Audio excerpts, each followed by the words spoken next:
Hello, all guys, gals, and non-binary pals. Welcome to the newest episode of the Noobs and Knockouts Podcast, brought to you on YouTube, on Spotify, on Google and Apple Podcasts. I'm Austin. I'm a knockout. Watched a lot of wrestling. I'm David. I'm a noob, haven't watched nearly as much wrestling, and I am your friendly neighborhood, scary, heretofore unseen monster who lives in the basement, but he's totally fucking coming, you guys. We're not gonna have to wait too much longer for him. Yeah, I know. We're like this close. I can feel it. At this point, I know enough about.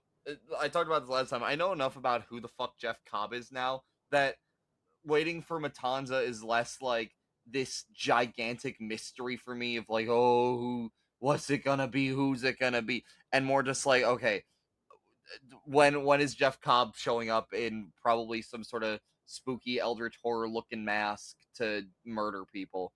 I'm ready. I'm waiting. Yeah, because it is time for more of Lucha Underground.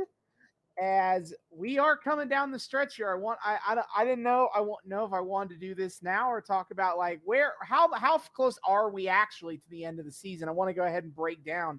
I think 5 episodes, where right? we're at 5 episodes to go. But what that means is that tonight we're going to be covering season 1 episodes 35 and 36. Next time we're here in Lucha Underground, we'll be doing episode 37, known as Penultimate Lucha, as well as episode 38, Ultima Lucha Part 1. And then the season finale, episode 39, is Ultima Lucha Part 2, which is a special 2-hour episode of Lucha Underground. The special 2-hour season finale will be a thing the rest of the entire series. That's a big boy. That's like 8 hours of season finale. God damn. That's a lot of hours of season finale. I will say, it does slightly bother me that it's 39 episodes, just shy of like a nice round 40. Like, at least it's divisible by 3. We ain't dealing with no prime number up in here, but like, ugh. They never had like a nice round number of episodes. Fucking El Rey Network over here being like, yes, we will give you bizarrely numbered seasons. This is why El Rey is in the crap shape it's in, because of bullshit like this. Because the seasons are just they don't hit the Goldilocks ratio. We don't get the round numbers. They're either just too long or just too short. Anyway. Yeah, so leading into tonight, what happened last time we were here is Superfly incel posted a lot, and then beat Sexy Star. Rip.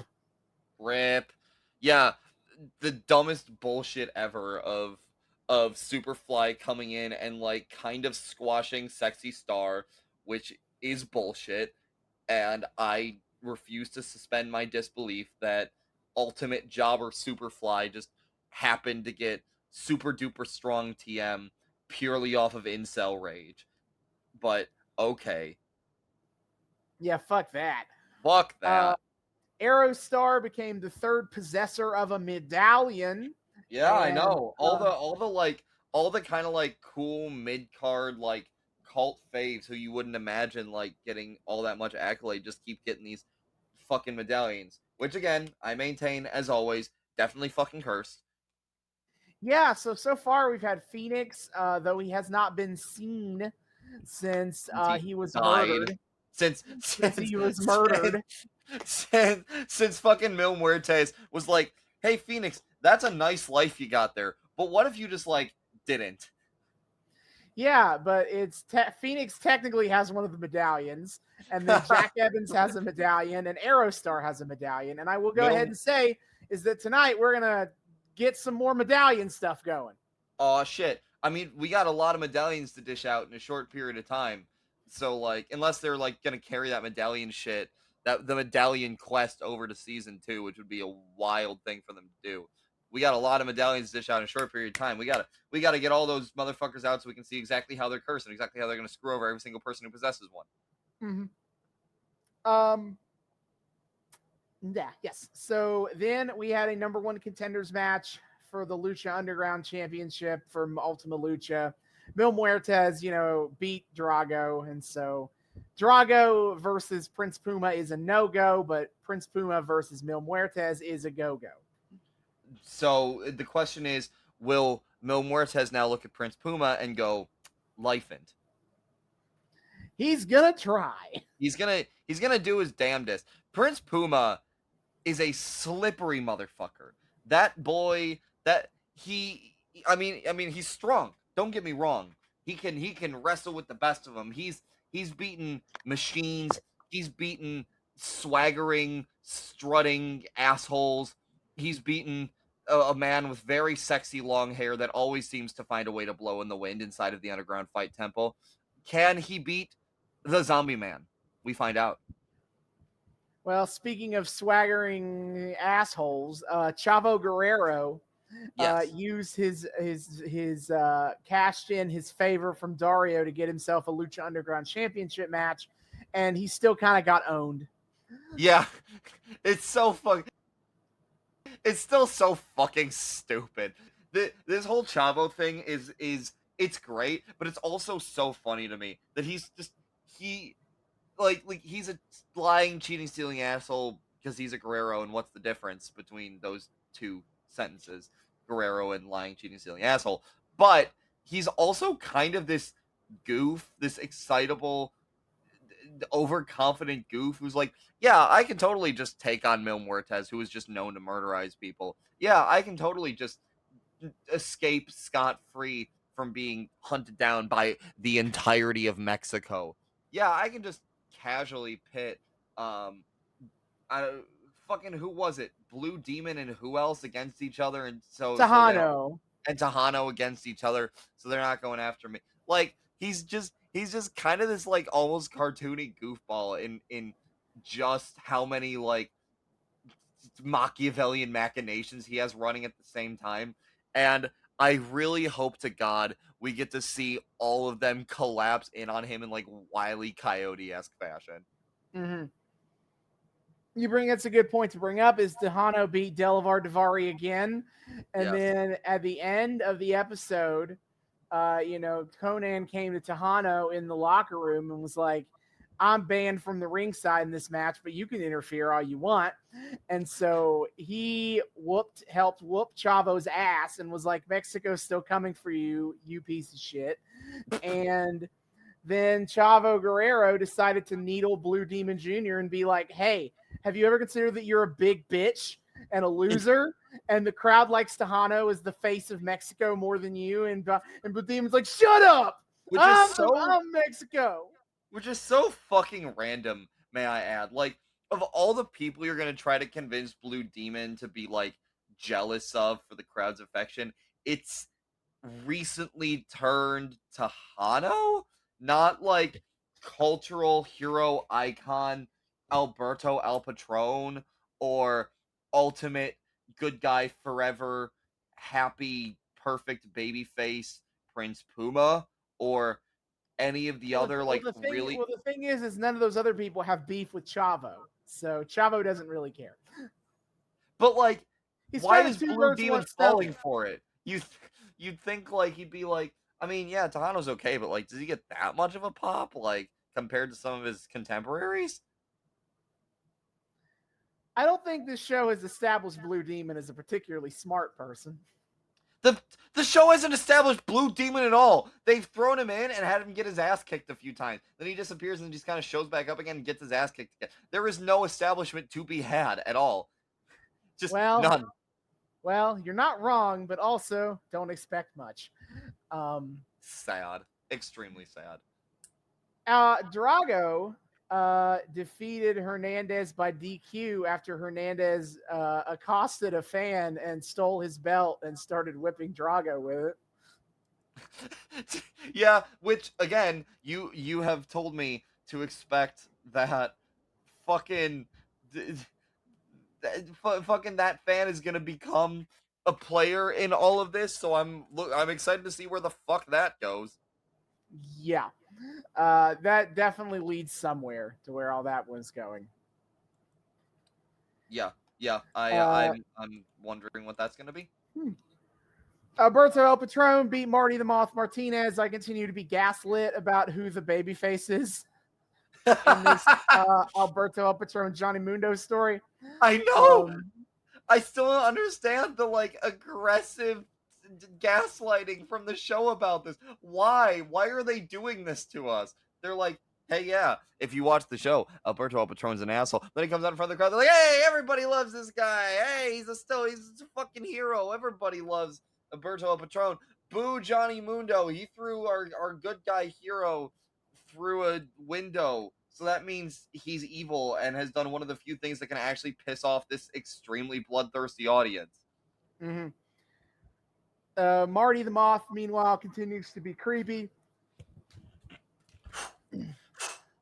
and swear that he is a member of the Moth tribe.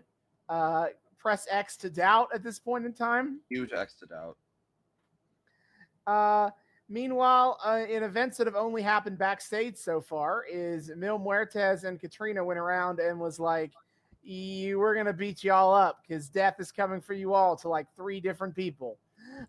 They really making those rounds, dude. They did it to Chavo and Puma before their title match, but then also they did it to Team Fun and Dysfunctional, the tag team champions, threatening them with the Disciples of Death. Oh yeah, which again will be really funny if the fucking Disciples of Death end up stealing the trio's tag belt. Like these unnamed masked sidekicks just kind of like stumble their zombified asses into being trios champs. Imagine the Buddies being tag team champions. Like what the fuck would that even look like? Like what would their promos look like? Would it just be Catrina standing there being like, yeah, you want a piece of these scary motherfuckers, and they're just back there like twitching and like holding their belts, stealing electricity from the building. Yeah, they're like building up electric charges on the metal of the belts, and just like anyone who comes near just kind of like says a little like zzz, zzz. Yeah, but that is where that's going for the moment. For this episode, these 2 episodes, it is Fuel to the Fire and the beginning of the end. Beginning of the damn, they're really winding up with one of these titles, like beginning of the end, and then penultimate lucha, and then the like Ultima Lucha. They're really like Ultima Lucha. It's too close. You ready, guys? It's super close. It's almost on here. Can you believe it? Yeah, and so the Fuel to the Fire. I'll go ahead and read the description here of it. Alberto El Patron and Mundo face each other. The 2 will team up with 3 others in a Atomicos tag team match. Atomicos? Yes, let me quickly check my rule book of what that means. But I think it means, I guess it just means it's 4-man teams is Atomicos. Huh. Interesting. I was wondering if there are any specific rules, but no, it looks like 4-man. It's just a word for a 4-man team in Lucha Libre is Atomicos. Okay. Sure. Don't know why, but sure. Mm-hmm. So yeah, that we'll be covering those 2 episodes, and if you would like to watch along with us, well, get fucked, really. Yep, Internet Archive, motherfuckers. Yo ho, yo. Yeah, officially, you can, iTunes and Amazon Prime Video probably have it available for purchase, or you can just pirate it like we are. There's no streaming service that really allows you to watch it anymore. Yeah, because fuck Tubi, am I right? Yeah. Fun, weird fact for you. The beginning of the end was filmed before Fuel to the Fire. What? That must have been very confusing for the audience. By 1 day, April 11th, they filmed 2015. They filmed the beginning of the end. April 12th. I wonder if they had like audience members that came to both and like they're fucking cutting promos during Fuel to the Fire to lead into beginning of the end, and their audience members going like, "Wait, didn't we just like watch that yesterday? What the fuck are they doing?" Absolute. As someone who's been to shows that are taped, it definitely is weird about that sometimes. Like when I went to SmackDown and they filmed main event before SmackDown, and they're like, "This Friday on SmackDown." I'm like, "What are you talking about?" What? And what? Or like when I was at the Dynamite in Columbus a couple weeks ago, they did the promo between Madison Rayne and Jade. Yeah, the Rampage stuff, but that was taped for a special Thursday night episode of Dark. So they're on promo talking about tomorrow night on Rampage. Oh, I know. Huh? That's no. And I was like, is this promo only for the crowd? Because that doesn't make sense. Except that also doesn't make sense because tomorrow night is not Rampage. Make it make sense. And then I was like, oh, they're having a date on Thursday. So yeah, they ought to have to pretend that whatever day it airs is the day it was filmed. So it can get weird sometimes. Wibbly, what? Name something more wibbly wobbly timey wimey than fucking pro wrestling. I'll wait. I mean, Nah, doesn't hold a candle to the time travel shenanigans that wrestling can pull off. Let me tell you. Mm-hmm. Yeah, so that is, again, we'll be watching season 1, episode 35 and 36 of Lucha Underground, and in the back half, we'll come back and talk with you about it. Fuck yeah, let's do it. And we are back. We have just finished Lucha Underground season 1, episode 35 and 36, Fuel to the Fire and the beginning of the end. God damn, dude. I feel like I say this every time we watch Lucha Underground, but like, even more so ramping up to Ultima Lucha, this shit was wild. I think, again, I say this every time, but I think even wilder. This is the wildest, like, LU's gotten, at least in a hot minute. I took so many notes because so much wacky shit was crammed into these 2 episodes. Everything's going into overdrive leading into the season finale, boys. I mean, yeah, definitely. Everything is popping off, and we are setting up for Ultima Lucha. This is probably about when I watched this show as it originally aired. Oh, really? You like popped on like right at the end of season 1? Yeah, that's pretty much. Oh boy, imagine walking into this show I did go back for the rest of season 1 because you were like, wow, a lot of crazy shit's happening that I have absolutely zero context for. I think I just saw people talking about it on the internet, and I hunted down the El Rey network and then watched it. Because this show, more than any other kind of modern wrestling show, is so fucking serialized, and the lore is so deep that you have to this is one of those things, this does not treat every episode as somebody's first episode. You start from the fucking beginning, or you are going to be lost. Yeah, it does not follow Stan Lee's old philosophy of comic book writing. No. But imagine if it did for a moment. Oh my god! Fucking imagine if every episode opened with someone monologuing about what happened in the last episode. And then throughout the episode, you had they mentioned something about Penta's maestro, and there's a little fucking text blurb that pops up go back to Lucha Underground season 1 episode 5 to learn more about the mysterious Pentagon Jr. and the master that he serves. We're just throwing up little fucking continuity notes throughout just to make sure everybody's updated on this dense bullshit. Like how every Spider-Man comic opens with him swinging through the city, every episode opens with Drago flying through the city. Well, not flying, falling with style, and practicing with his nunchucks. Do you think Drago practices with his nunchucks in midair? That seems unsafe.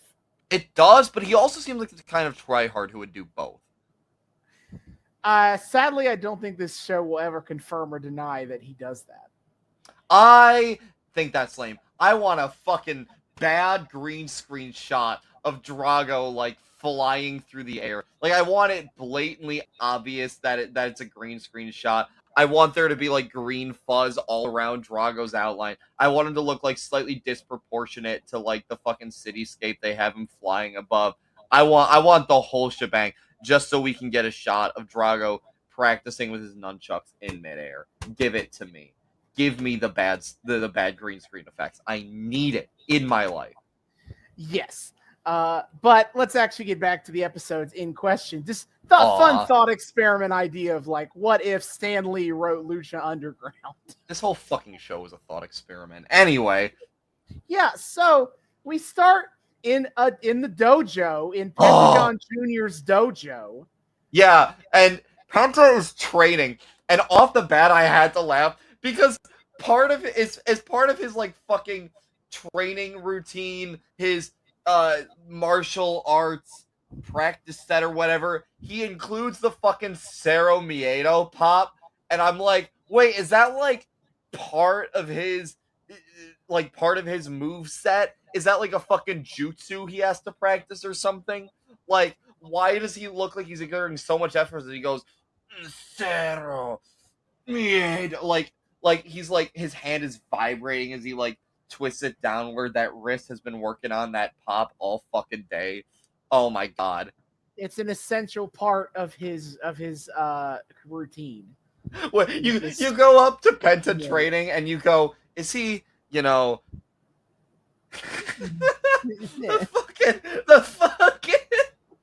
the wrist going down, but it's the Cerro Miedo pop.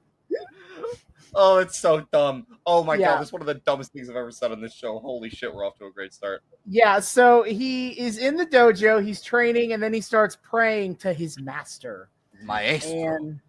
And he wants to fight Vampiro to sacrifice him to his master, but Vampiro's a coward.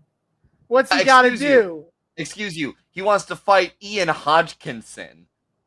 That he does name drop Ian Hodgkinson, Vampiro's shoot real name, which becomes a plot point throughout the two episodes here. So goofy, I love it. And I love how it sounds coming out of his mouth too. Ian Hodgkinson. Like he tries so hard to make his saying the name Ian Hodgkinson sound intimidating, even though he clearly is like mocking it. He's still trying to make it sound intimidating, and it's just. Buddy, you're saying the name Ian Hodgkinson in like a creepy voice. This is just fun. This is only funny. Yeah. His master says that he should destroy Vampiro. You need to destroy him. You need to destroy his spirit. Like, we have the deep voice maestro, like the pitch shifted to hide the true identity. But Pentagon wants to destroy him in the ring, but he won't do it. And his master suggests that you must go after his ego. And this is when Pentagon does say that Ian Hodgkinson will be his sacrifice. God. Yes. Shooty shoot. That we love our work shoots, including not who I would have expected to do this drop of the shoot name to show how serious business this is. Nah, man. But, if Penta's maestro is the type that highly values broken arm bones, it doesn't remotely surprise me that he also values like the destructive, embarrassing, humiliating power of your shoot name. Which, to be fair, when your name's Ian Hodgkinson and you're covering up with the name Vampiro, yeah, fair enough. Yeah. So this is the first time we've seen the master, so to speak. Okay, see him. We see his legs in shadow, and like I said, his voice is insanely pitch shifted. Although I did hear what was distinctly an American accent. Like I did not hear like any like Hispanic twinge to it or anything. So that's interesting. I can't make any comments. I already know who this is. So... Yes, I know you know.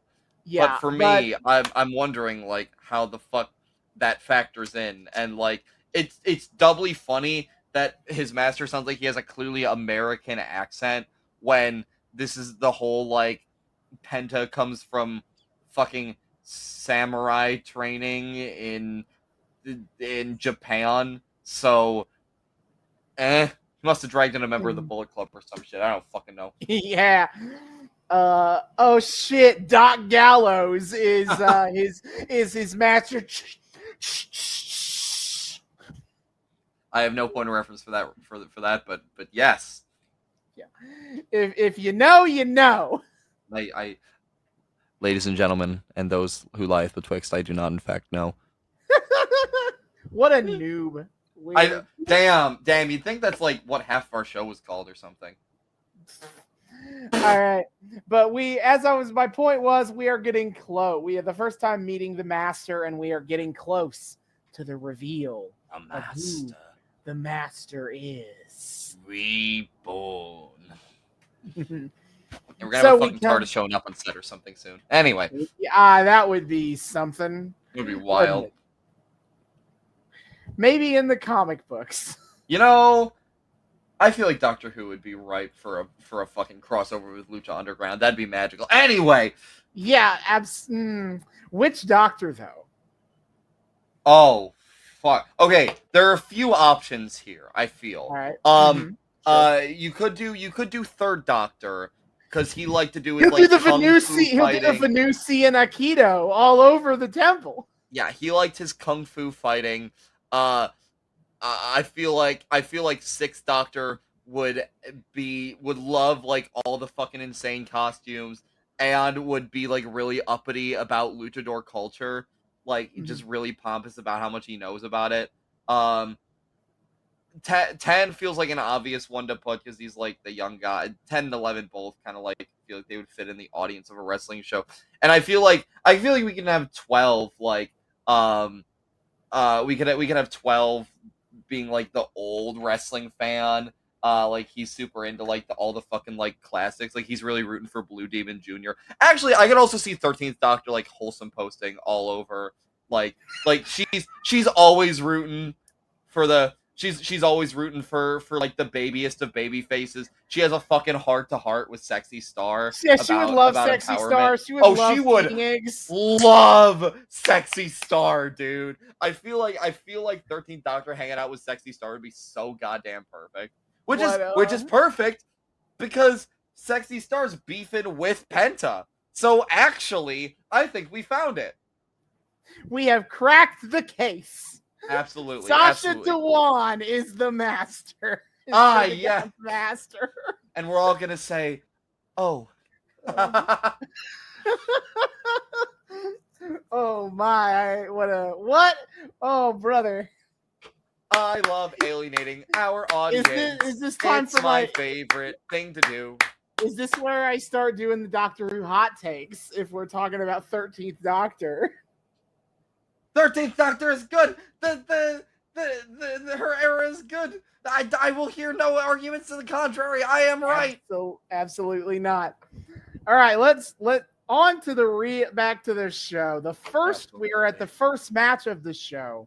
Yeah. Of the Mac versus Cage. Yeah, we gotta settle this beef.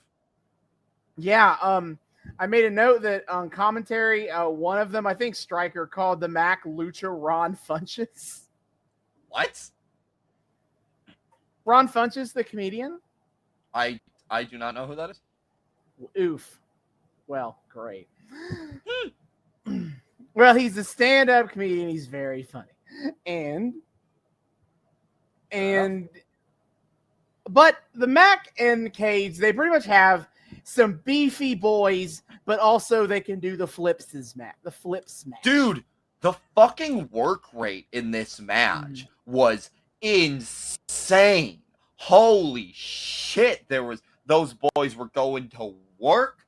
They were flipping all over the goddamn place. I love seeing beefy boys get all acrobatic. And oh yeah, you could feel the beef between the two. They just wanted to kick each other's asses. Mm-hmm. This truly feels like a beef that started with throwing each other into lockers. You humiliated me at school.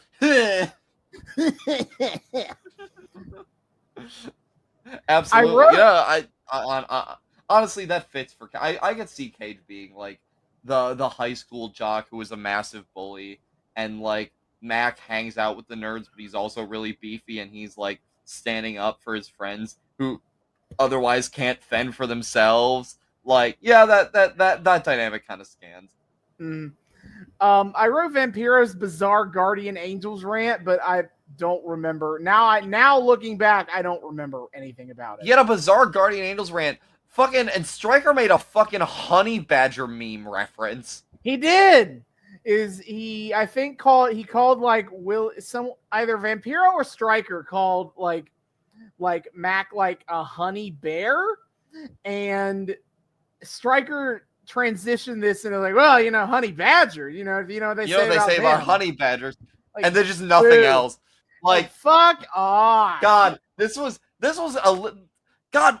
When was this? What, 2014? 2015. This is like 2015. The honey badger meme was dying so hard. Is Stryker really that? Actually, the honey badger meme was big when I was in high school, and I graduated in 2013. So this is an ancient meme. Well, you know what? It fits with the rest of the ancient Aztec medallion bullshit. So maybe just broadly, the temple has a whole thing for like retro shit and nostalgia. Just as an unspoken rule. Only ancient things in this temple. Ancient Aztec medallions, ancient memes. Yeah, you get the picture. But I can confirm that there is not the ancient Aztec honey badger tribe. Not part of the 7. Fucking boo. There's a moth, but not an ancient Aztec honey badger. No. Fuck out of here. We keep talking about it. I almost want to just say all the tribes, but like half the tribes show up as characters later, and so I almost don't want to tell you what the 7 are supposed to be. Yeah, fair enough. I mean, I imagine we're gonna get like lizards at some point, but that's about all I know. Mm-hmm. This might have been the Charlie's Angel rant, or it might have been something else, but Stryker was saying, or Vamp was saying something. I'd give Mac a pair of glasses so I'd know where he was looking if I were talking to him. Yeah, this is part of the Guardian Angels rant. Yeah, what the fuck does that mean, Vampiro? I'd give Mac, like, he was talking if he were with the Guardian Angels, and if they were, like, walking along the street, and they encountered Mac on the street, and Vampiro would give Mac a pair of glasses so he would know where Mac was looking if he were talking to Mac. What? What is that? You would give him a pair of glasses so you could know where he was looking. Is it hard to tell without glasses where somebody's... I feel like that you see the eyes all the same. What does this mean, Vampiro? I don't get the joke. Also, for those of you who don't know, the Guardian Angels are a non-profit volunteer organization with the goal of preventing unarmed crimes. They basically just patrol around and assist local law enforcement with finding crimes. I wonder if that's a comment on the Max race. Well, I sure hope not. I would like to think not, but like, Vance made some weird fucking comments, both about Mac and just in general. There was the whole like weird ableism shit they were doing of several episodes back. He was real sure that Big Rick was stupid.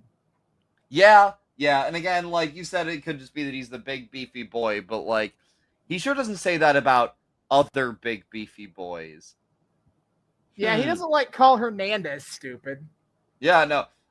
I mean, he calls Hernandez a bastard, to be sure. True. But I still don't fucking understand Vampiro's like moral compass, because he's clearly supposed to be a face, but sometimes he's just a dick to the other faces for no reason.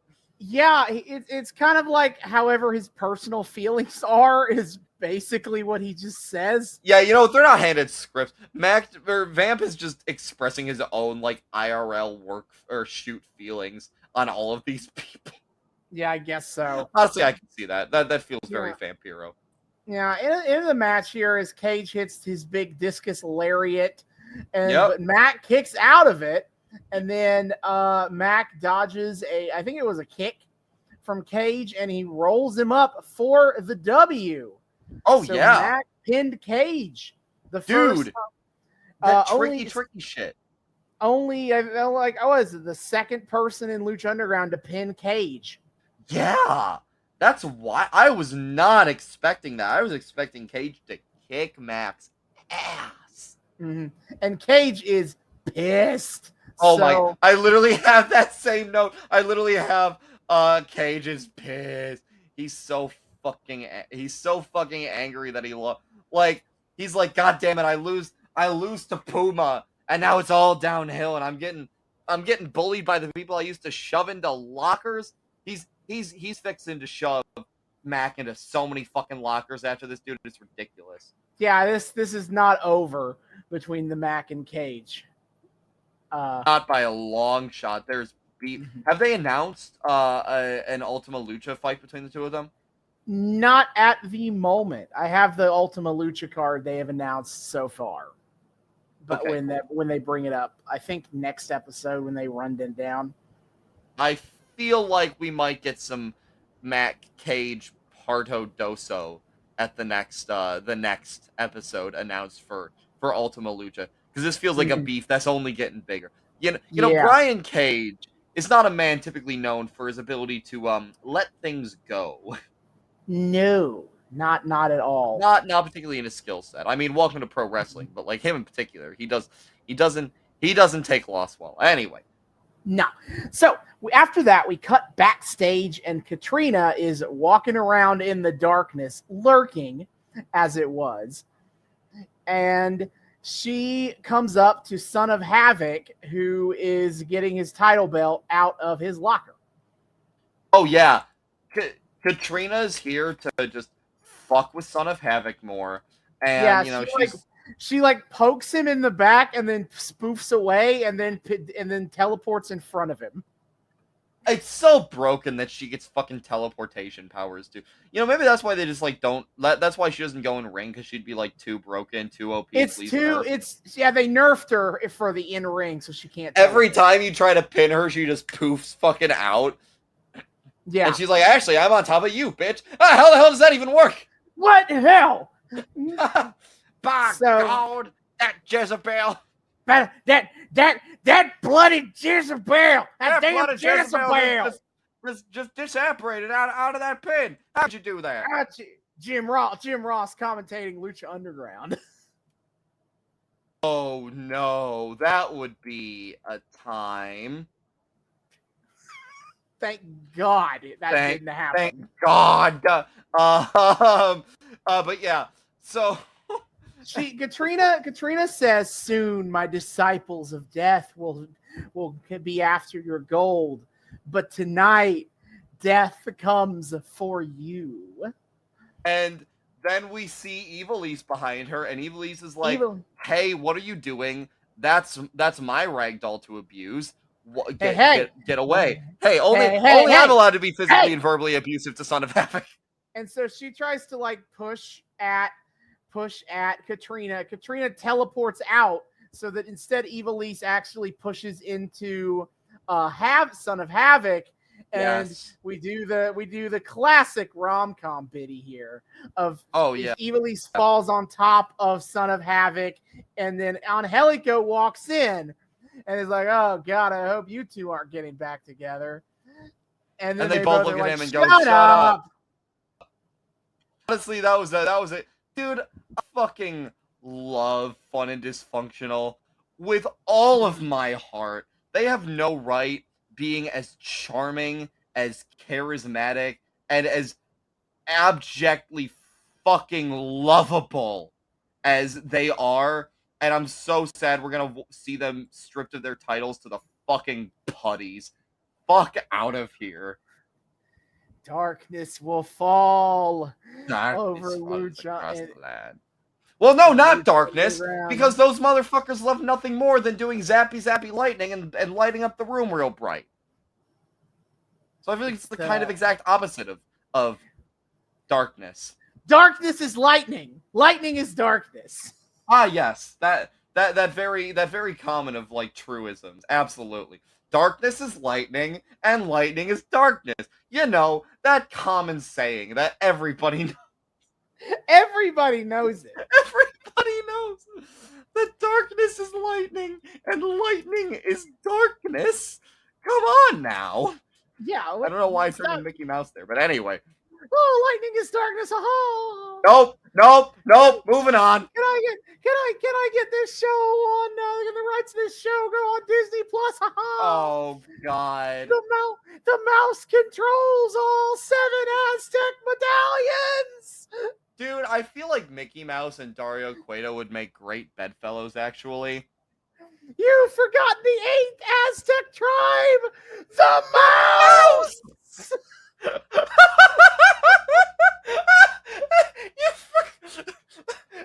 and then Mickey just like snaps his fingers and Matanza's head just like falls clean off. Oh.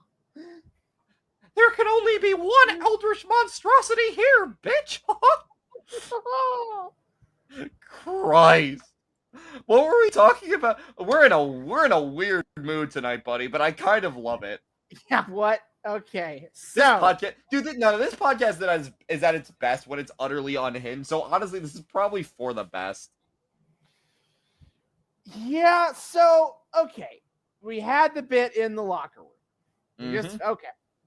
After that, we cut back to the ringside, and it is explained that Vampiro will be doing another one of his sit-down interviews with Pentagon Jr. I'm sure it's gonna go great. Yeah, that's a choice. Why are we doing this? Because Dario said ratings, so you're gonna interview him. Is that? I mean, I guess that's right. Actually, you know what? Never mind. This is the most like psychopathic audience in all of wrestling history, and that includes like fucking ECW. That actually makes sense for ratings. But like,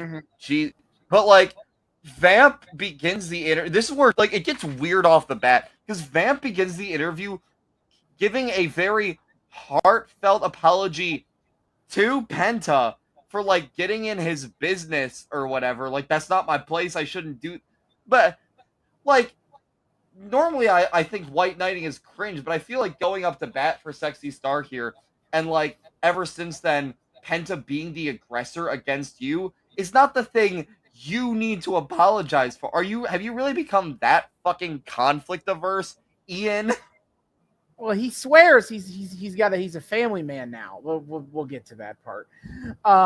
But he does apologize for his actions because he feels he is an announcer now. He is not a wrestler. It's not his place to go like trying to fight people. Vampiro asks Pentagon who his master is. Penta just stays silent, and he's like, "Well, I kind of expected that you wouldn't answer that one, so we're just." He's really just asking the question for like shits and giggles. He's like, Vamp's over here like following the interview philosophy of you miss 100% of the shots you don't take. Am I asking information that you definitely won't give out? Sure, but you might. But what if he did? What if he did say something? What if he did say something about it? JK. Unless he calls Pentagon Jr. violent, aggressive, that he likes to hurt people, and obviously we get flashback cut-ins of Pentagon doing his Pentagon-y things. Yeah, no, we just get like, yeah, remember that time Pentagon tried to like murderize people? Yeah, it was fucked up, wasn't it? Here it all is again. Yeah, and Vampiro says he gets it. He understands that kind of being like that because he reminds him of a younger version of himself. And it is this point Pentagon actually decides to start talking. And he agrees with the assessment that Vampiro used to be that kind of guy. But he wants to know now who Vampiro is. Is he Vampiro or is he a coward? And Vampiro loses his shit at the suggestion that he is a coward. Oh my god. It's so, like, first of all, like, Penta turns this shit around like, no, you're being interviewed. And then, so he's like, actually, Ian, let's talk about you. What is it that you're like? What is it that is wrong with you? Are you just a coward? And Vamp goes, Vamp, who not like 2 seconds ago was giving Penta a heartfelt apology for getting in his face. And when Penta's like not talking, he's like, all right, that's all right, brother. Penta's like, hey, I think you're a coward. Oh, you just said what? I am not a coward. No, he like reiterates it, like, man, if he was still that guy, he would put Penta in the ground. If he is not a coward, but he is trying to say he isn't that guy anymore. That he has lost he lost friends. He's over his career. He's lost friends. He's lost family. All he's got left is his daughter. He is a better man now. He does not want to be the kind of violent dude he was as a wrestler. And Pentagon doesn't give a shit about any of that, actually. Yeah, I don't understand why he thought these attempts at like reasoning with Penta's humanity would come through when this is the man who just likes to break people's arms and potentially give them like fucking career-ending injuries. Like, I feel like you should know, Vamp, that he don't give a shit. Why are we making appeals here? It's not gonna work. You know it's not gonna work. Mm-hmm. So Pentagon, he pretty much spends the rest of the interview needling Vampiro, calling him weak and pathetic, and he challenges him at Ultima Lucha, and he wrecks the set. He throws the chair. He gets right up in Vamp's face, but still in the end, he's like, Vampiro, you can throw a tantrum, so can I. But Vampiro in the end refuses to hit him. And Pentagon Jr. walks off the set. Fucking rage quits the interview. Absolutely. Mm-hmm. So then we get back to match 2 of the show: Mil Muertes versus Son of Havoc. Yeah, which is a match we're doing for some reason. Don't know why the fuck Havoc would sign up for this, but K. I mean, does anyone sign up for anything in the temple? You kind of just get told. To an extent. But I mean, yeah, you can like request stuff, but I don't think anyone is allowed to opt out of anything. Yeah, sure. All right. Yeah, so his like Dario mandated probably match against Mil, and yeah, as the Jesus words, Son of Havoc is making his entrance with the rest of his team. And Vampiro says something about dysfunctional. I was like, say the line, Vampiro. And then he didn't. No, he does not. I made an immediate note that Eva Lise is on her crutches again after seeming to be fine backstage earlier. Yeah, wonder why that is. Yeah, is she just like faking it for sympathy points at this point? No, this was a joke about how this was the matches were taped in April. Oh, and the backstage bits would have been taped months later when her leg was fine.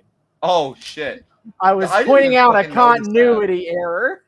Oh no, not the continuity errors! Somebody ring the continuity alarm. I hope somebody was fired for that blunder. Boy, I really hope somebody was fired for that blunder. I mean, I feel like Dario Cueto like would have just fed them to Matanza instead. So I feel like, boy, I really hope somebody got fed to Matanza for that blunder. Yeah, so Mil Muertes versus Son of Havoc. I mean, it follows a similar formula to most Mil matches. But Son of Havoc, man, you felt like you might actually pull this one off a couple of times. He got like hope spots. What? Also, Son of Havoc elevating to top guy babyface levels here. Yeah, apparently. Which, hey, I'm down for. Again, still can't believe I'm fucking this in the tank for Son of Havoc, who I started off this show fucking hating. Like I told you, you would. I hate that. I hate that so much, and I hate that means I'll probably get in the tank for Marty at some point too, and I really don't want to think about that, because I fucking hate Marty too. Oh my god. But yeah, I also love that in the crowd, there are competing chants for Son of Havoc and Evilise. I did not catch that. Must have missed Because I heard people going, Son of Havoc, and then there was a competing chant. But I didn't hear, like, Mil Muertes. I heard Evilise. Yeah, I don't know. Mine must Maybe have the crowd's just really invested in that relationship drama and, like, who was the more abusive partner or whatever. Also, shout out to the great bit of dialogue on commentary where Striker's talking about, Mil has a strength advantage. Havoc has a speed advantage, and he's trying to break down like the stature of the two men and like their different physical abilities and how they could use their skills to match up to one another. And then Vamp just pipes in with, "Yeah, I think Mil is an I hate you and I want you to die advantage." Yeah, that was fantastic line. That was a top tier Vampiro line. That's going up there as like one of the best Vampiro quotes. That was actually great. Mm-hmm. Mil Muertes takes Son of Havoc to the outside.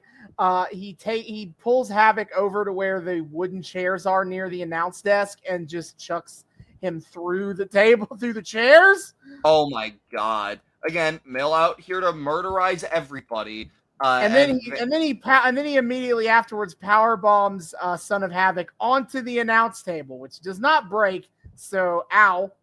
Sorry about that. Yeah, that shit did not give way. Like, fucking ouch. Okay, you didn't have to do that. Well, actually, he's Mil Muertes. He does. But yes, he does. Jesus. So yeah, again, Son of Havoc gets a ton of hope spots. He almost hits his like moonsault a couple times that would have maybe beaten Mil Muertes. And I know he does his little like stand up from the crouch on the top rope that I fucking love. So good. But at the same time, of course, Catrina can't help but butt in because she's there. Yes. And she goes over to bother Angelico. Yeah, she starts fucking hitting on Helico. And Evilise hobbles on over to be like, bitch! And Catrina, okay, so what happens is Catrina turns around to look at Evilise yelling at her. And instead of doing anything immediately, Catrina lifts her rock up, and the Dio and the Disciples of Death pop up behind Angelico. Did not know where the fuck they came from. I want to know what that looked like in house. Like, did the audience just see them like kind of like crouch crawling into place and then just standing up from a crouch behind? That must have been so much goofier without like the cameras framing everything. I love how much like adding the cameras adds to the mysticism that like these motherfuckers just kind of simply can't have IRL because the temple doesn't do like lights out spots or shit like that. So they just kind of like have to set up it in real time in plain view, which must have looked so goofy. Yeah. But the Disciples attack Angelico, and then Evilise tries to choke out Catrina, but then Catrina also chokes out Evilise at the same time and chokes her out. Oh, yeah. He wins that one. Everybody in Fun and Dysfunctional is getting clowned on. At one point, Mil is like biting Son of Havoc, and I guess Mil has sharp teeth. He does. He tries to like bite the top of Son of Havoc's head. But Son of Havoc, when the Disciples of Death take out his teammates, he does a tope suicida over the top rope to take out the whole group. Yes. He runs back in the ring, and Mil Muertes then hits all of his shit. Hits him in the face, it hits the spear, hits the flatliner for the win. Oh god. And this is where Stryker has, I think, his most egregious misspeak yet, as he talks about Son of Havoc is on the ground and Mil picks him up preparing to do the flatliner, and Stryker's like, yeah, he's picking Son of Havoc up from the grave and gonna return him to the grave from whence he came. Oh, this bothers me. It's just whence. It's not from whence, Stryker. Whence means from where. It's just whence he came. You misspeaking piece of shit. I will not let this go. I make a point that like they tried to do a lot of night sun allegory in the commentary because he is death and dark as night, and he is the son of havoc. Wordplay. However, after the match, then Catrina, does her thing. She kind of slowly gets into the ring, and she raises the rock to summon the disciples into the ring with her, and then she licks Havoc. I had this thought. What would they ever do if Catrina got mono? Well, I guess Mil Muertes isn't winning very many matches in the near future. Maybe that's... this is definitely not what happened. But I would like to establish a headcanon wherein early in like the front half of season 1, Catrina got mono. And that's why Mil, for some reason, just went on this weird fucking losing streak for the entire, like, after his first few matches, entire fucking front half of the season, before he finally before he finally, like, beat Phoenix and came back after fucking forever. That is now my headcanon for why he went on that weird fucking losing streak. Catrina got mono and they couldn't have her licking people. Obviously. Like, well, I guess you got to take some losses, buddy. You can't do no lick, no wins. No lick, no wins. Absolutely. So after that match, we get Tejano is in the ring to cut a promo, and it is certainly certainly a babyface promo that exists. Oh God. He says, I've never been a nice dude, but there's one thing I've always been: Mexicano. Okay. I made a note. It's more than that too, because he's like. Well, I got the whole list here. Okay. I made a note. I can't be trusted by my own family. LOL. Thought that was a very funny line. Just throw out there casually, but he talks about Chavo Guerrero's victims: Blue Demon, Sexy Star, Masquerita, and he's like, honestly, I don't care about any of those people, but I hate Chavo Guerrero. Yeah, no. This is like the most face born out of convenience bullshit ever. Like, he's over here being like, yeah, I'm mostly a giant piece of shit, but sometimes I can be a cool dude. You just gotta get to know me first. But also, it does kind of fit. Maybe this is like ignorant on my part, but I love how he's trying to roll with this whole I am Mexico thing in order to like build heat with Blue Demon. But his name is Tejano, and he leans into like Texan I guess Tex-Mex is a thing. But I find it so funny that he leans so hard into the Texas aesthetic, but just kind of like never explicitly lampshades it, and is instead just like, yeah, I'm full on Mexican. Ignore everything Texas about me. That does not factor at all into my identity. I think I've pointed this out before, but it's funny that he is Tejano, which is obviously you're kind of alluding to Texas with that kind of name. However, he was born in Mexicali, which is the part of Mexico that borders California, not Texas. Wait, are you serious? Yeah, he was born in Mexicali, Baja California, Mexico. What? Wait, hold the fuck up. Then why is he putting, because like they allude to this being like a whole thing for like his entire family too. Why are they leading into a Texas aesthetic? I don't know. Oh God, maybe the OG Tejano is from maybe a different part of the state. Let me go check this up. No, the original El Tejano is also from Mexicali, Baja California. Bruh! Yeah, fucking... So, honestly, the tonal dissonance of, yeah, I'm a major piece of shit, but I'm a face now. Walkity, walkity, walkity, walkity. Kind of fits with the whole, like... I'm a total piece of shit, but I have some care for the honor of Mexico, I guess. So fuck you, Chavo. Yeah, and so, of course, this very interesting proclamation of newfound morality is interrupted by the crew attacking him. Well, first Tejano challenges Chavo Guerrero to a match at Ultima Lucha, and then the crew come to whoop some ass. And commentary reveals that Chavo's fucking injured. Yeah, oops, sorry, never mind, can't do that. Sorry about that. Then Blue Demon runs in ostensibly to do something. He runs into the ring and does nothing but dodge a chair shot, and the crew bail out of the ring. Yeah, pretty much. Suck, as fucking always. Chicken shit cowards.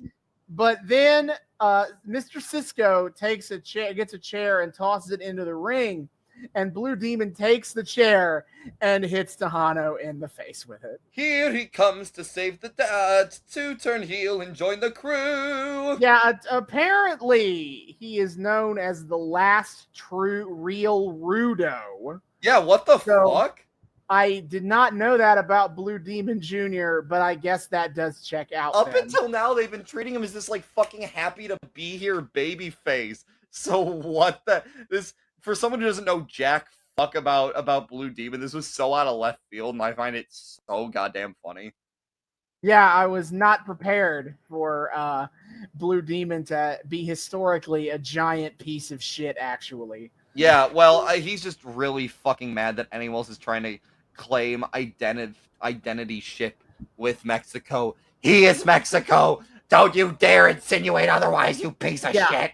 I made a note of some dude in the audience yelling, "What the hell, man?"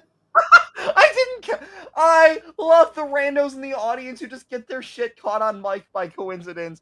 Fucking yes. Yeah. But after beating down Tejano some more, he gets to the microphone. He's like, "You are not Mexico. I am Mexico." He is very... Chavo wins again. Blue Demon Jr. says he does not need Tejano to fight his battles for him, but at Ultima Lucha, he will be fighting Tejano. So Chavo gets exactly what he wanted the whole time. Blue Demon and Tejano both hate Chavo Guerrero, but they hate each other more, so Chavo is safe. And I guess Blue Demon's a heel now to fight the "I guess you're a face now" Tejano. Sure. Yeah. Okay, that we then go to our main event of the evening, a Atomicos match between Team Alberto El Patron, which is Alberto El Patron, Sexy Star, Drago, and Aerostar, versus Team Johnny Mundo, Jack Evans, Superfly, and Hernandez. Austin, I need to express this team makeup between the face and the heels. It is killing me, okay? Because on one hand, we have Alberto El Patron. Alberto still not in jail for beating his wife Patron, leading fucking Sexy Star, Drago, and Aerostar versus... Yeah, but we're supposed to think Alberto El Patron is a Technico, so... But no, we're not! Because he acted like a dick to Johnny Mundo back... But okay, yeah, but we're not acknowledging. But we're not acknowledging that anymore. So you know, I had this realization when we were watching this. I think it was supposed to be seen as justified. I think we're just supposed to see fucking Alberto El Patron as morally untouchable. I think we're just supposed to see everything he does as justified by default. So him being a dick to Johnny Mundo is just a thing that we're supposed to be okay with, and there was never supposed to be any fucking dissonance ever. Even if he's fucking palling around with Dario backstage and pulling some bullshit to like try to fuck Johnny over or whatever. It's just him playing the game and doing what he's gotta do. Pay no attention to the asshole behind the curtain of cultural heroship that we've set up for him. Fuck, this is Makes me mad. You see, I agree, but I can't be this mad about it because I know we don't have much longer with Alberto El Patron. We don't? Yay! We're not going to talk about who is and isn't coming back after season 1 until after we're done with season 1. But I will just go ahead and say, all I will say is we don't have much longer. Long if you feel that happiness is the truth, 'cause I'm happy. Anyway. Because somebody got a WWE offer to come on back. So after like 1 year, I guess it was probably a couple years if he had time to like fucking win a AAA title before coming here. But no, it was a year. That's so funny. So don't be too concerned about it. Okay, I can live with this now.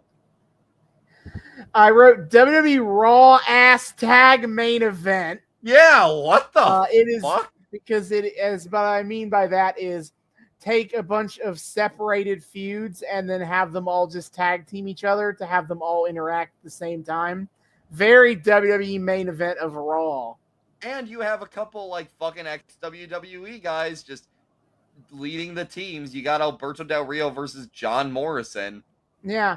It was officially set at this moment for Ultima Lucha. Hernandez versus Drago. So again, it goes Second Star and Superfly, Drago and Hernandez, Aerostar and Jack Evans because they are 2 of the medallion holders. Yeah, we just got to throw an extra B in there because. Yeah, and of course Alberto El Patron and Johnny Mundo. And I don't remember if I mentioned anything about it in the front half, but this is an Atomicos match. It follows Lucha tag rules. Yeah, you talked about Atomicos. Which I mentioned that Atomicos is another word for 8-man tag. But Lucha rules is basically that if you go out of the ring, one of your teammates can enter into the ring as a new legal participant. So you can still tag in and out normally with slap of the hand or anything, I guess.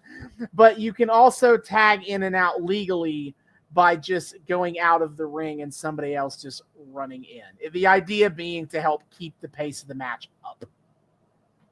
I actually really like that. It was confusing because I didn't totally grasp the if you go out, you're no longer legal man. So like there were some times where they announced like a brand new legal man, and I was like, Holmes? When did that happen? But overall, yeah, it we're talking about a fast pace. Holy shit. That was that match just flew the fuck past. Also, real quick, with Hernandez versus Drago set for Ultima Lucha, I really want to shout out the fact that commentary is still hung up on Hernandez not believing in dragons. It is the crux of the feud that Hernandez doesn't believe dragons are real. Like the goofiest part of that promo he cut, and that's the crux. And what's even funnier is that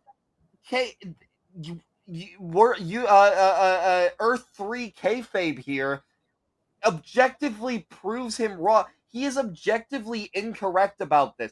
In this kayfabe, dragons very much existed, and Drago is very much an actual IRL dragon. Yep. Hernandez is objectively in the wrong about. Yeah, he's just an ahistorical motherfucker. Yeah, yes, that checks out. Hernandez doesn't seem like a guy who's well versed in schooling. Oh God, Drago or Hernandez is over here being like the Earth 3 version of like modern day like MAGA historical revisionists. He is the Earth 3 creationists who don't believe who believe dragon bones are put in the ground to lead people to Satan. Oh my God, please give me aggressive creationist preacher Hernandez. He already wears the cross. That would be insanely funny. I am begging you. You see, dragons could totally fit on the Ark, you see, because the Ark was definitely big enough for dragons. Or you can argue, is much. Do you know how fucking big a cubit is? That shit's massive. Yep. And actually, is that like the dinosaurs, all the dragons died out in the Great Flood. So go to hell and die. They didn't deserve life. God said no. Actually, that's actually no. I will follow the Chick Tracks version of history here for a second. Dragons did not all die out in the Great Flood. What happened is that the Great Flood happened and so significantly altered the geography of the planet that there was less oxygen and thus not enough oxygen for the dragons, so they became stupid and easy to hunt by humans. Yes, he does say that about dinosaurs. Man, I fucking love Jack T. Chick. Jack T. Chick, incredible. That man was a fucking visionary. Fucking visionary. I'm sad that he's gone, so we can't get more of his unhinged fucking rambling. You know, Austin, sometimes I wish that we were not the ones who in fact made this podcast, and it was in fact like two other like randos, and we just happened to stumble upon it, and we were gifted with a podcast with all the like tangents that were created specifically for us. I want to know if there are people out there who sit at the intersections of like all the other random interests we put in here. Someone who's like also a Taylor Swift fan, also likes a little bit of Shakespeare, big Doctor Who person, knows what the fuck a Chick Tract is. Yeah. Okay. I feel bad for anyone who doesn't know what a Chick Tract is. It's not wrestling related, so I don't have to. Okay, wait, actually, wait, one more, because I feel like this can be a little more mainstream than Chick Tracts. Hernandez is like the Earth 3 version of all the people in like Christmas movies, all the adults who don't believe in Santa, despite the fact that like in half where Santa is objectively real, and there is no fucking explanation for why the fuck people would not believe in him, aside from adults being just insanely negligent to like how the fuck Christmas gift buying works in their households. Yeah, I don't want to go on a tangent about this, but like, how the fuck, like, how does it, like, obviously in real life, parents buy all the presents. So, okay, this makes sense. But, like, how do parents, like, what do parents think fucking happens when a bunch of gifts that they did not buy just come in under the Christmas tree?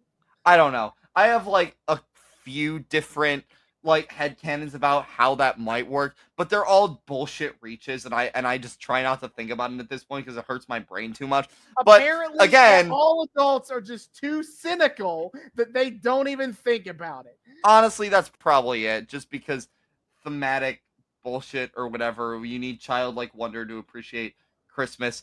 Again, I don't know. Doesn't make sense. But again, it also doesn't make fucking sense that there is most certainly like irrefutable proof of dragons at this point in the Lucha Underground universe, or at the very least, what is meant to be legitimate historical fact that they once existed, like historical record of that shit, and the fact that he's face to face with a dragon who clearly has the power to transmogrify into a dragon and has done so before, like off screen, but still clearly turned into a full ass dragon and breathes some full ass fire, and just abjectly does not believe in dragons. How does that make sense? It doesn't. This is some arbitrary skepticism. He is truly I think it's Detective 13, I think is his name. In time to bring in some obscure DC comic character for you for a second. Oh my god. There is a DC character whose entire purpose as a character is to disprove magic in the DC universe. Where like sorcerers are a whole ass thing. Well, they ended up reconciling this by making him a mutant of a sort where literally everything around him that is magical becomes fake. Magic literally does not exist around him. What? I gotta look this guy up, make sure I got his name right. But yes, they figured out how to get around this by making him just throw on 10 more layers of bullshit.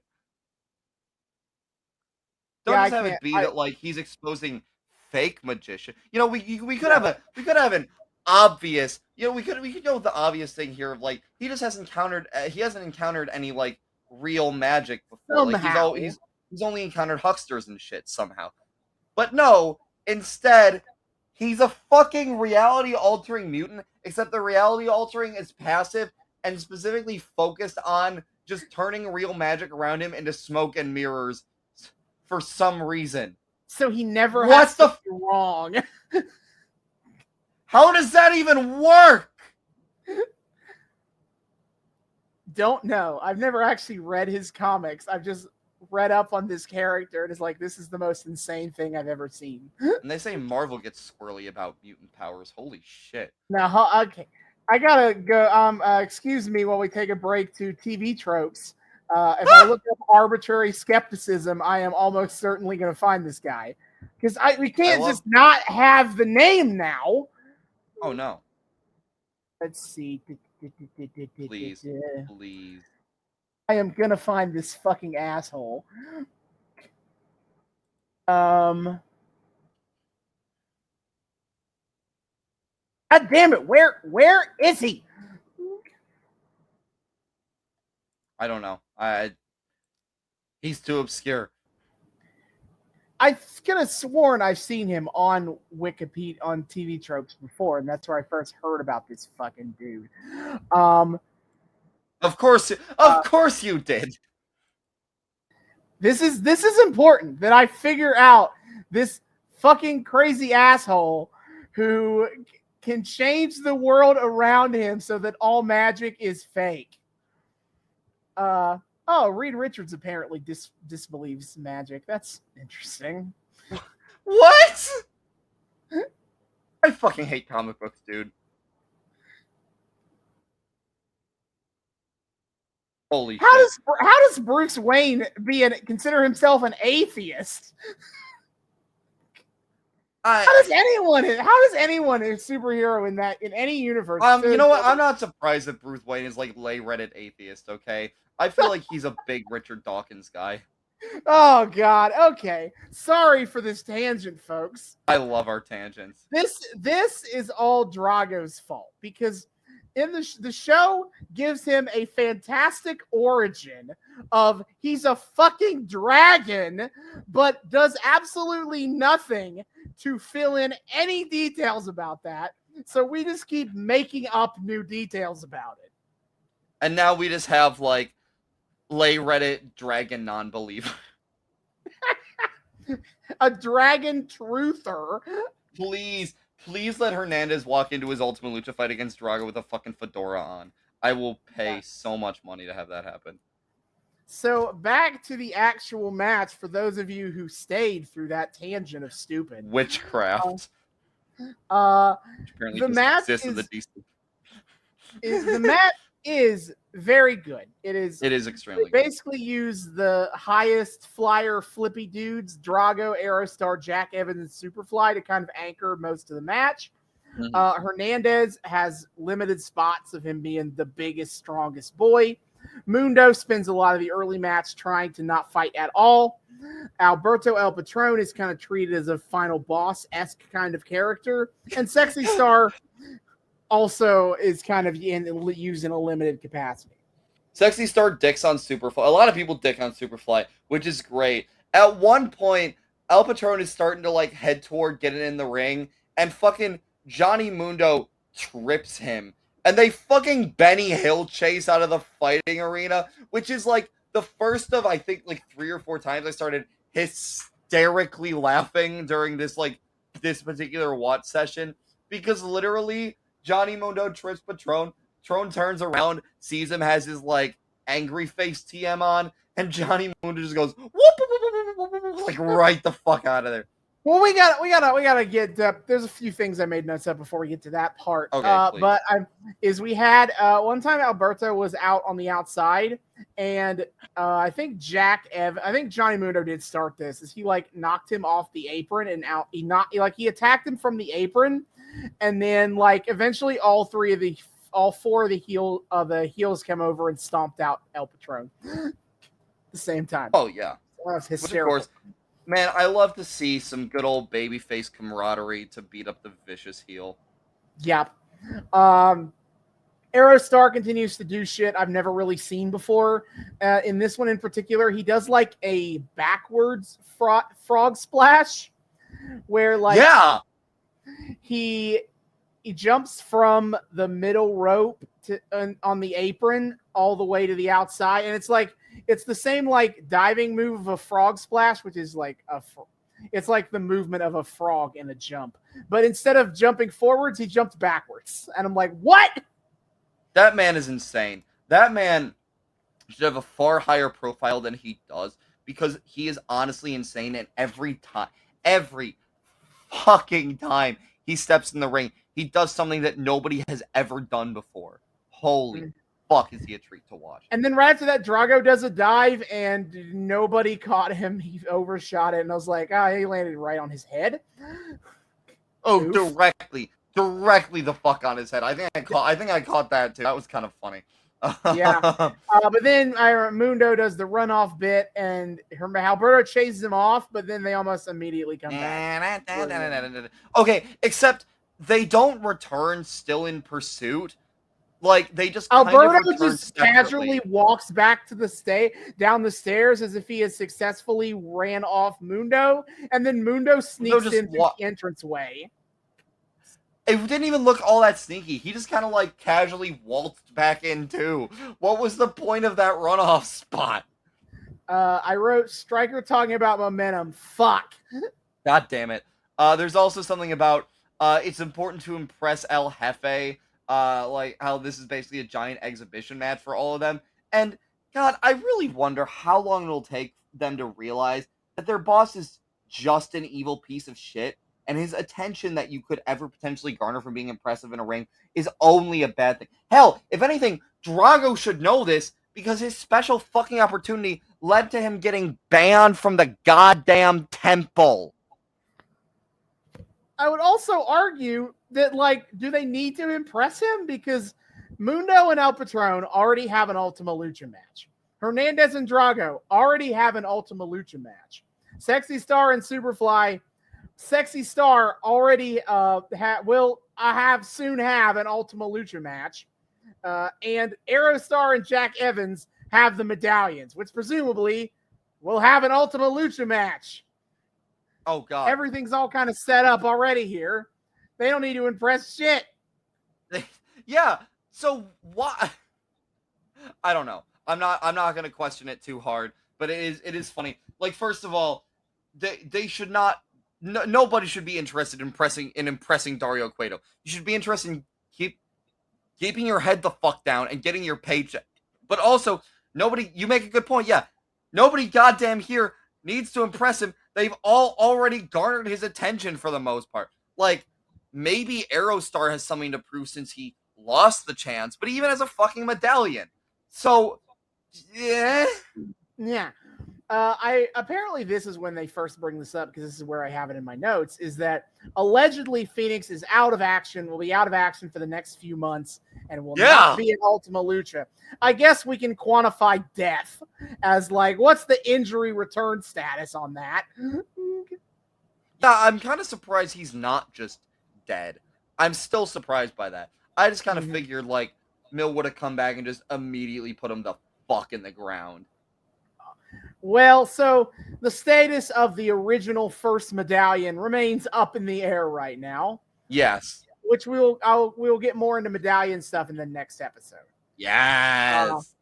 But in this episode, basically the ending bit is everyone does this thing where they all run in and hit each other with their shit all in a row. And then it ends with Alberto El Patron putting Jack Evans in an armbar, but then Johnny Mundo hits the end of the world to break it up.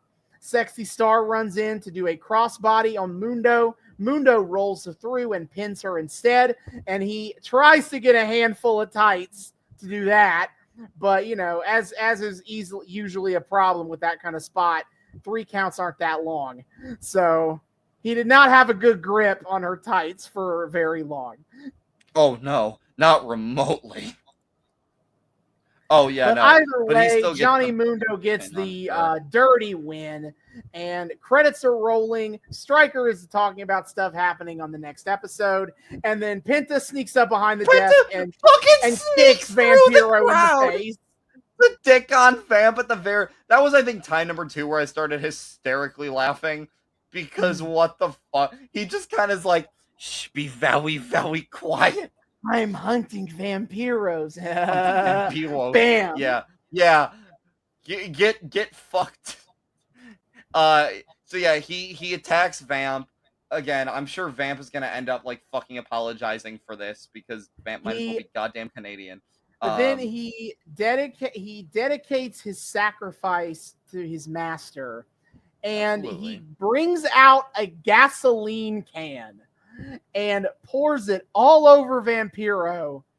And he says that if you do not accept my challenge at Ultima Lucha, I am gonna burn you to death. Yeah, which I find it funny that he's dousing Vamp in gasoline now, but he's like, but I'm not gonna set you on fire yet. This is just the warning gasoline. He is going to give him a week to accept this, and if he didn't, he would allegedly pour gasoline on Vampiro a second time. Either that, or he's just like banking on Vampiro not showering for a whole week, so he can just kind of like come back and just like flick the match and have the like sunken in gasoline still ignite. Gross. But I wouldn't be surprised if like Penta's view on reality is so fucking warped by this weird evil ninja master that he's just like, yeah, that's Gantz. All right. So that is the end of episode 35. Episode 36 opens with Dario Cueto in his office monologuing to somebody about the fucking medallions. It's Medallion Day, baby! It is. Every match on this episode is revolving around the medallions. And it kind of looks like he's fucking holding the Moth medallion, which we'll get to later, but I did notice that early on. I was like, oh, hey. Yeah, and apparently Pentagon Jr. is in Dario's office. He is the one espousing the value of these medallions to. Yeah, okay, and this is so fucking funny. And Dario Cueto is like, he wants Pentagon to make sure he doesn't want to compete for these medallions, because I mean he'll put you in a match for him, pal. And he even really wants Penta to compete for a medallion. And Pentagon's like, nope, I'm good. And Dario's like, well, what if I just gave you one? What if I just gave you? He really wants. He's like, all these fucking faces winning all these fucking medallions. I've had enough of it. Even though I just want to give them away. I just want to give them away, preferably to like people who rank high on the evil scale. Yeah, but Pentagon is like, nope. Because Dario tries to like appeal to Pentagon's sense of his master, and is like, you and your master, this will come great power. It'd be good for you and your master, right? And Pentagon's like, I'm gonna stop you right there. If me and my master do not care about these medallions at all, if we did, I would have broken your arm and taken them all. Yeah, he just flat out says that to Dario, and Dario just takes it for some reason. Which is so fucking funny. Because I don't think Dario's in a position to really bully Pentagon Jr. over anything. Because he'll then just break your arm. He lets Catrina choke him, so he might as well just let Penta. I would love to see that though, where like Penta just like marches into Dario's office one day. He's like, "Oh hey, how can I help you?" Oh. Then Penta just walks out with all the medallions. I feel like this is like some kind of them like lampshading like why the fuck they're not having the mega evil guy chase the medallions, and just kind of shrug because reasons. Because whatever. Pentagon reiterates the only thing he even wants is to destroy Vampiro, and he's gonna call him out tonight. And Dario's like, okay. Dario's into it, just casually sanctioning the destruction of one of his commentators because fuck you. Sure. As Pentagon goes to leave, Dario asks when he will meet this master of Pentagon's. And Pentagon says that the master will only come when he proves that he is ready. Which, what? What? Just wait till we get to the end of this, and I think that line makes a lot more sense knowing how and who it is. So. Oh, okay. So wait, give me one bit of clarification. Does Penta even know who the fuck his master is? I think he does. Okay. This I don't totally remember. Does that makes it kind of goofy then? Because it's like he's revealed himself to me, but he's only going to reveal himself to the rest of the world when I've proven myself. Okay, but if you say it makes sense, it makes sense. But just like I was like, huh, that's a stipulation to have. Mm-hmm. All right, the first match of the show is Bengala versus Delavar Davari. Hell yeah. Okay, well, I gotta shout this out on comment because commentary's talking about like how tonight's a big night for the medallions and yada yada yada. And this interaction between Strike, so they're talking about the medallions and they're talking about like, oh, we got Mexican Dubweiser here, yada yada yada, and medallion, and Striker goes, the first medallion match is gonna start. Then he turns to Vamp. Guess what? What? Guess what? What? Guess what? What? That's Vamp who says what, and then Vamp goes on to say, right now. They are having way too much fun on commentary at this point. Really finishing each other's sandwiches over there. Absolutely, and probably finishing each other's drinks too, if I'm being honest. All right, so as soon as he comes out, Striker goes all in on Boomer posting about how Delavar Davari is classic millennial who has been given everything and worked for nothing. Oh my fucking god! That was so awful. Davari really captured that millennial feel, just not really earning anything here in Lucha. Fuck yourself. Yeah. So hard. What does that mean? You know. But what?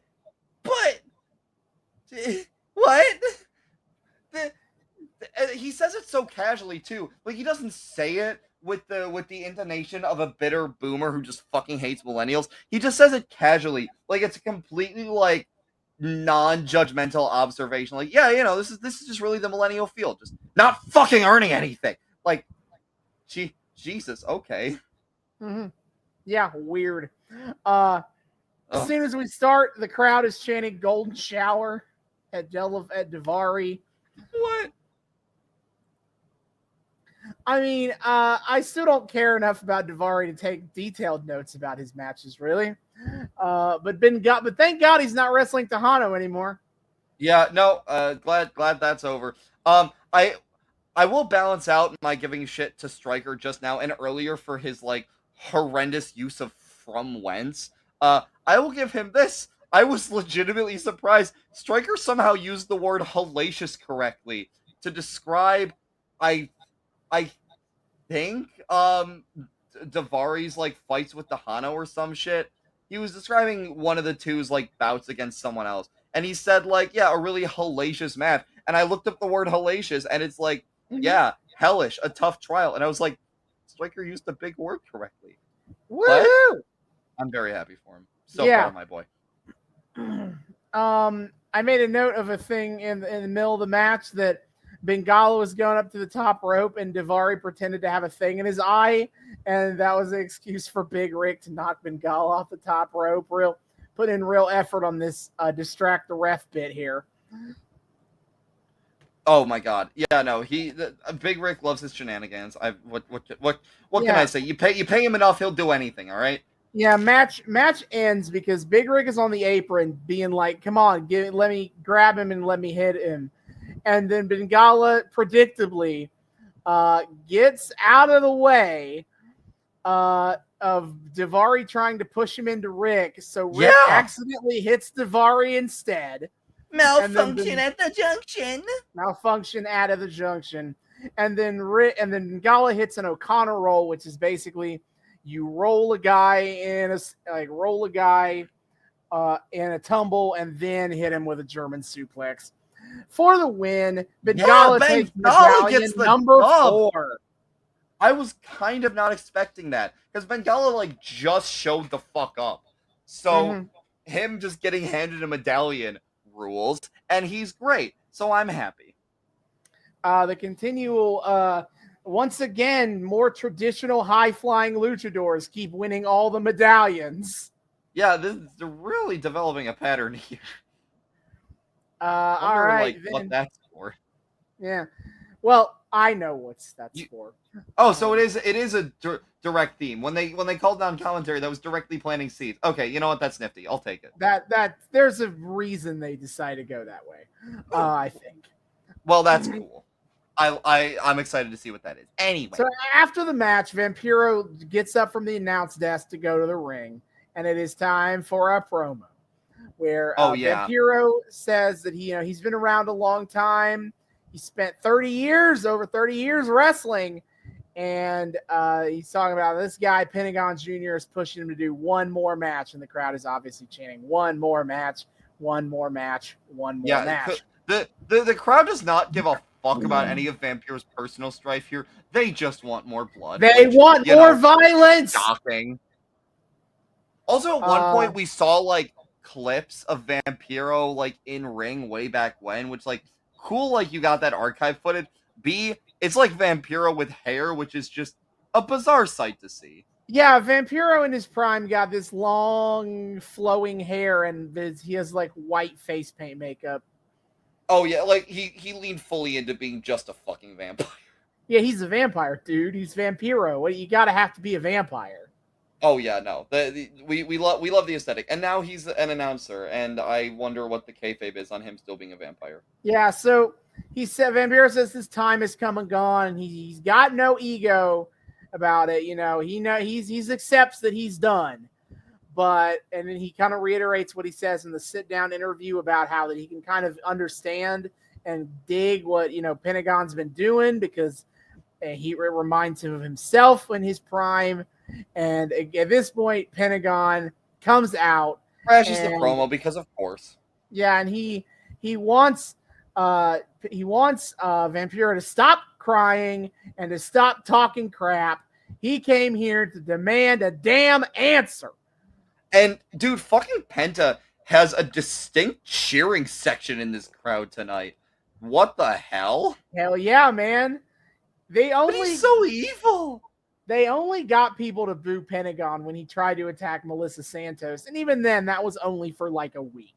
Oh, yeah, I forgot about that. We still love Penta because he gives us violence. God fucking damn, these people are insane. They are absolutely all in on the violence. They love Pentagon Jr. Yeah, when I see people like wearing fucking Pentagon merch and cheering to Vampiro, one more match, I'm like, you don't care about any of the shit this man's dealing with.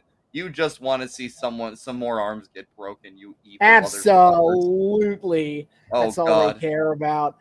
Pentagon says, if you are not afraid of me, if you are not scared, face me at Ultima Lucha. And the crowd chants, you still got it. Yep. Vampiro is like, my name is Ian Hodgkinson, and that Penta classes onto that and starts making fun of him about it. Like, oh, your name is Ian Hodgkinson? And what is your name? The crowd, which like 10 seconds ago was cheering, encouraging Vamp, is now fucking laughing at his real name. Fuck you, people. And Pentagon, he's like, I'll answer for this one more time. And Vampiro, he's begging. He begs Pentagon to stop all his threats. And he says he loves his job and he loves his life, his family. And Vampiro says that Ian Hodgkinson is not who he will be facing at Ultima Lucha. Because the guy who is going to kick his ass is Vampiro. And everybody, of course, loses their mind. Waka, waka, waka, waka. And then Vampiro unbuttons his shirt and choke slams Pentagon Jr. And then he goes in the crowd and everybody mobs him and loves him. I have to say, that was a pretty fucking dope spot. And Stryker is losing his shit. Mm-hmm. So it is official. Pentagon Jr. versus Vampiro at Ultima Lucha. Yeah, that's gonna be dope. We've been building to it for a while. It's been extremely obvious, and it's gonna rule so hard. I can't even deny it. It's been goofy, it's been fucking random, but it's gonna be fucking dope. Mm-hmm. Backstage, Sexy Star is getting ready, and she has her purse in front of her, and she just goes through her bag and pulls out the Superfly mask, and then I guess she just still has it there for some reason. And then she like flashes back to the match where she took the mask, and then she just walks off with all of her shit just laying there. She doesn't put her purse away or nothing. She just leaves it on the bench. She just leaves it out, the mask on top, because imagery or something. But why? I feel like if Superfly's on that would just fucking piss him off more and maybe encourage him to rob you. Maybe it doesn't really bleed anywhere, so I guess it was all fine. It was all for setting the mood. But next up, match number 2 of episode 36, King Cuerno versus Kill Shot. Yeah, they're starting to announce this match, and Stryker is still extremely hype about Vampiro versus Pentagon getting set for Ultima Lucha, and Vampiro goes, I'm gonna kill somebody, I don't even need to wait for Ultima Lucha, and Stryker just kind of like scoots a little bit away from Vampiro. He's like, alright, but like, it's not me, brother, okay? Yeah, not me though, right?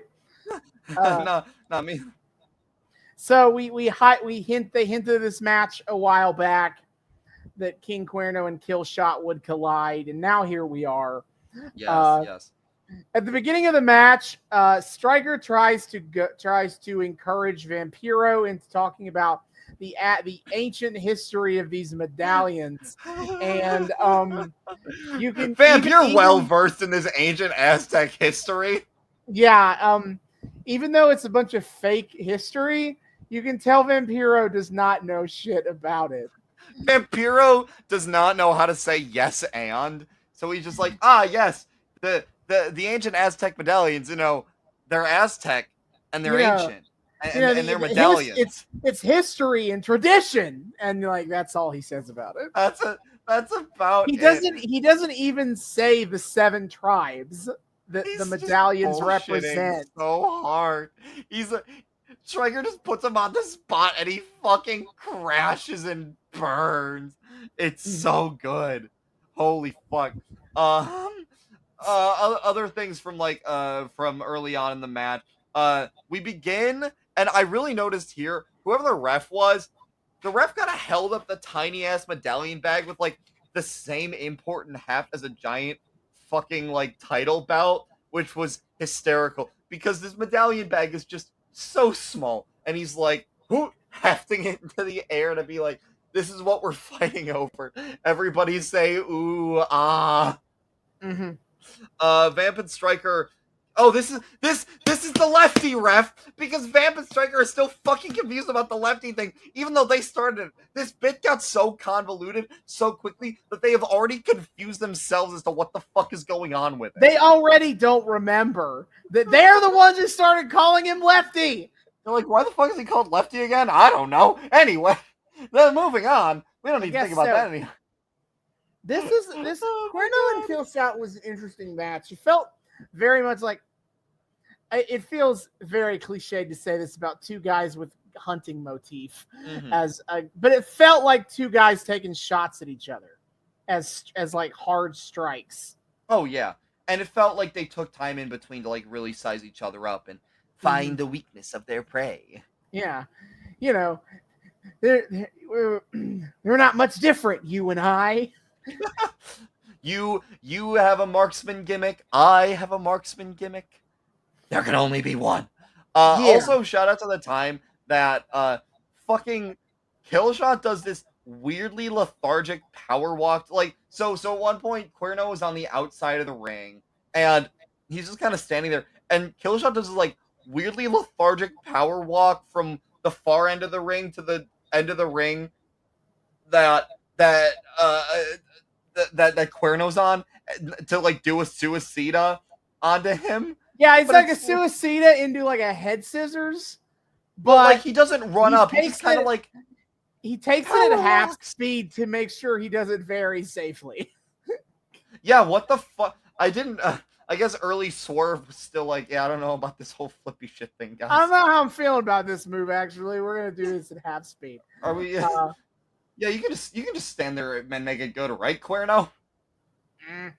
So it is a really good back and forth match. It ends when Cuerno gets a kill shot in a dragon sleeper to tap out, and King Cuerno possesses medallion a number 5.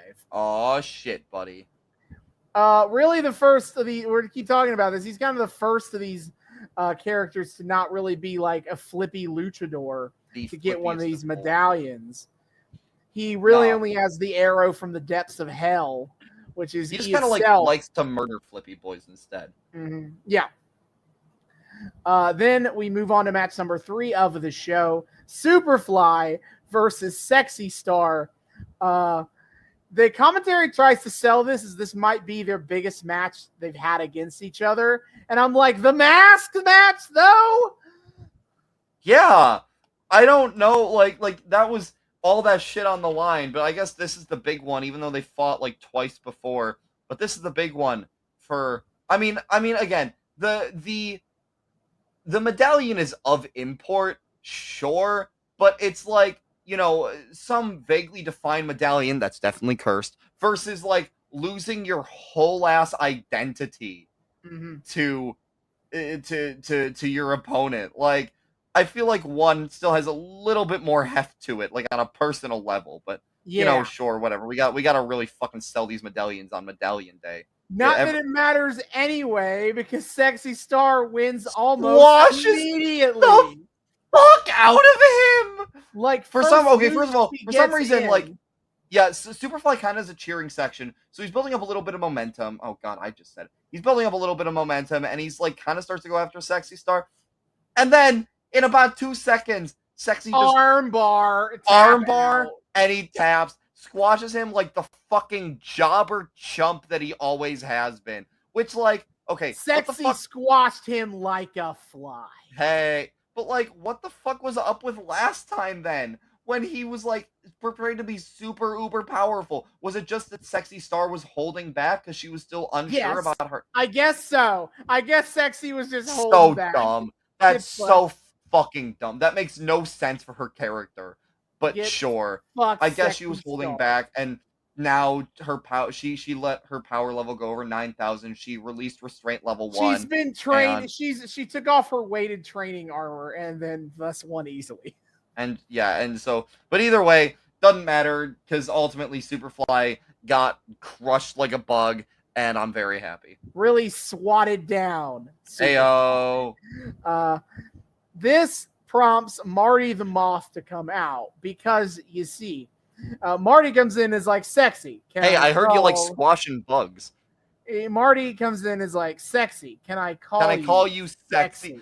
Fuck off. I fucking hate this guy. You creepy fuck. I hate him so much. Oh my god. Marty is insisting on inspecting the medallion that Sexy Star has just won. And Sexy Star agrees because it's like, whatever, sure, dude. Look at my medallion I have. Yeah, scoreboard. And he's like, it's just what I suspected.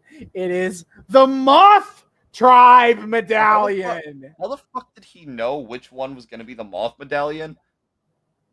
Don't think about it. Maybe he just like memorized like the colored bag that it went in. Maybe I could see him stalking Dario's office just to see where the moth medallion went. Actually, yeah, that makes sense. Okay, never mind. I have no more questions. He definitely like fucking stooped into Dario's office. I was like, which one is the moth one? This one. And then he saw like Sexy holding that bag, and he's like, fuck, I gotta get out there. I gotta go. Oh, God. So he wants to challenge her for it right now. Yeah, and he tops it off with, "Are you afraid of the big bad moth?" And on commentary, Vamp just goes, "Said no one ever." Ha! Like, damn, man, don't gotta be like that. Hey, he said he's ready to kill someone right now. Because he just fucking killed Marty right there. Holy shit. All right. So then we have an impromptu last match of the evening: Sexy Star versus Marty the Moth Martinez. As the match starts, commentary wonders aloud what kind of name Marty has on Facebook, which I just thought was funny. Very 2015 kind of commentary. Hey, they were like promoting their fucking like Twitter earlier or whatever. They were all in on like, yeah, guys, it's great to interact with all of our fans on Twitter. I think the first time I heard them promote that shit, they're really starting to become like social media where so like, hey, let's just mention Facebook. It definitely feels like we're at this point where like people on the internet have like discovered Lucha Underground. So like, oh shit, we gotta lean in. Any publicity is good publicity. Yeah, this match goes a little bit longer than the Superfly match, but not that much longer. Yeah, no. Sexy taps out Marty with another armbar to keep. He acts like a fucking obnoxious cartoon the whole match, and oh my god, his goddamn facial expressions. He's a great physical performer. I'll give him that, but he's fucking obnoxious. I love it. Oh my god. Oh, we were talking before the show about people who have been in AEW who are on Lucha Underground. I forgot that Marty did a couple of dark matches. Wait, really? Indeed. So does he still go by Marty the Moth? He goes by Marty Sayas or something. I can probably find this pretty easily. Marty the Moth Martinez. Marty Casillas is what he goes by now. Oh, that's nifty. Yeah. Anyway, so Sexy Star keeps her medallion, and now 6 medallions have been given out. Phoenix, even though we don't really know what's going on with him these days. Yeah. Jack Evans, Aerostar, Bengala, King Cuerno, and Sexy Star. Yeah, man. We got a whole bunch of faces, a couple like one kind of like jackass and one super villain hunter dude, and most of them do flippy shit. There's a connecting thread somehow, and all these medallions are definitely cursed. No, I will not stop calling that out. I will keep saying it until I'm inevitably proven fucking correct. All right, so then Stryker takes the time to run down the Ultima Lucha card, which is when I wrote it down. So far for Ultima Lucha, we have Alberto El Patron versus Johnny Mundo. Tejano versus Blue Demon Jr. Fun and Dysfunctional versus the Disciples of Death for the Trios Tag Team Championships. I forget, did they actually call them that for the No, card? this has always been our name for them only. Fuck off. Drago versus Hernandez. Vampiro versus Pentagon Jr. And in the main event, Prince Puma versus Mil Muertes for the Lucha Underground Championship. Yeah, that's definitely going to go real well for Puma. I'm sure he'll be fine. And speaking of which, we end the episode because Dario Cueto is here to mediate a face-to-face confrontation between Puma and Muertes because simply he cannot wait 3 more weeks to see them come face to face. He's got to see it now. He's a fucking wrestling fanboy first and foremost. He is an impatient man. Absolutely, what a fucking mark, dude. Yeah. So out come both men. Allegedly, neither Conan does not come down with Puma. Catrina does not come down with Mil. Apparently, Dario wanted a true 1v1. Did not want the extras to show up. They immediately get the extras show up. Well, okay, so first I want to point out they like immediately get right in each other's faces and with like a tiny bit of space between them, and Dario just kind of like slices a hand down between the two, and he's like, I can cut the tension with a machete. Yeah. and he's such a goof, and I love him, dude. He's so evil, but he's also like such a fucking goofball, and I love it. And then all the extras show up, and he's like immediately like losing control of the situation. Like Catrina stands at the top of the temple steps. He's like, Catrina, I said no one else. Catrina, what the fuck are you doing? Get out of here! And while he is trying to get Catrina to leave, the disciples of death are wheeling in a casket from the other entrance of the arena. And the disciples arrive, and all four of them, the disciples plus Mill, stomp out Puma. And then I really have no idea what Dario was expecting here, dude. Yeah, and then here comes Conan. He is arriving, and he is a whooping ass. He's got the cane, and he is whacking. He is taking out all the disciples with that dude. Cane. He is wrecking house, and everybody's happy to see him, including, for some reason, fucking Vampiro, who I definitely like got I'm definitely paraphrasing this. Like, it definitely combined a few different things he said all into one. But eventually, essentially what he says is, the OG is here to protect the heritage of Lucha Libre.